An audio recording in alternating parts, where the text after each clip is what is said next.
Doctor Srivarma's wellness அனைத்து நோய்களுக்குமான ஆயுர்வேத மருத்துவம் தமிழகம் எங்கும். For appointments 99424411 and 99421166.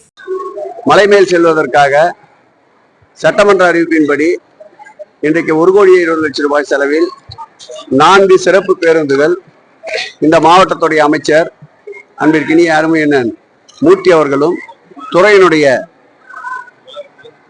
அமைச்சர் என்ற வகையில் நானும் இணைந்து இன்றைக்கு பக்தர்கள் பயன்பாட்டிற்கு அந்த பேருந்துகளை இயக்கி வைத்தோம். கீழிருந்து மேலே செல்வதற்கு வெறும் 10 ரூபாய் தான் கட்டணம். தொடர்ந்து இந்த சேவைகள் தொடரும். இதுபோல் திருத்தணி, ராமேஸ்வரம் மற்றும் பண்பொழியில், திருவண்ணாமலை போன்ற திருக்கோயில்களிலும் இது போன்ற பக்தருடைய தேவையை கருதி இது போன்ற பேருந்துகள் இயக்கப்படுகின்றன.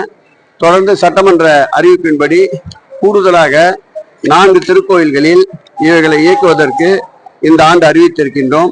அவைகளையும் இந்த ஒரு 4-5 மாதத்திற்குள் அந்த பேருந்துகள் இயக்கப்படும். கள்ளழகர் சித்திரை திருவிழா வைபவத்தை பொறுத்தளவில் அந்த மாவட்டத்துடைய அமைச்சர்கள் அண்ணன் மூர்த்தி அவர்களும் பிடிஆர் பழனிவேல்ராஜன் அவர்களும் அரங்காவல்கோர் தலைவர் உறுப்பினர் உட்பட தொடர்ந்து ஒருங்கிணைத்துக் கொண்டிருக்கின்றார்கள். நானும் முதல் வாரத்தில் மீண்டும் வருகை தந்து அந்த பணிகளை ஒருங்கிணைக்க இருக்கின்றேன்.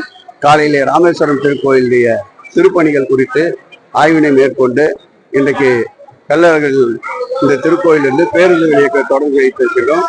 கடந்த முறை இந்த ஆட்சி ஏற்பட்ட பிறகு தொடர்ந்து எப்படி சீரோடும் சிறப்போடும் நடைபெற்றாலும் சிறு சிறு சம்பவங்கள் நடந்திருந்தாலும் அவையெல்லாம் போக்குகின்ற அளவிற்கு அதிக கண்காணிப்போடு அதிக அக்கறையோடு அனைத்து பணிகளையும் கள்ளழகர் திருக்கோயிலுடைய சித்திரை திருவிழா இந்த ஆண்டு திருக்கல்யாணம் முதல் கொண்டு அழகர் ஆற்றிலே இறங்குவது முதல் கொண்டு தேர் முதல் கொண்டு சிறப்போடு செயல்படுவதற்கு காவல்துறை, வருவாய்த்துறை, அதேபோல் மாநகராட்சி, இந்து சமய அறநிலைத்துறை, தீயணைப்புத்துறை, மருத்துவத்துறை, சுகாதாரம் அனைத்து துறைகளும் ஒருங்கிணைந்து தொடர் ஆய்வுக் கூட்டங்கள் மேற்கொண்டிருக்கின்றார்கள்.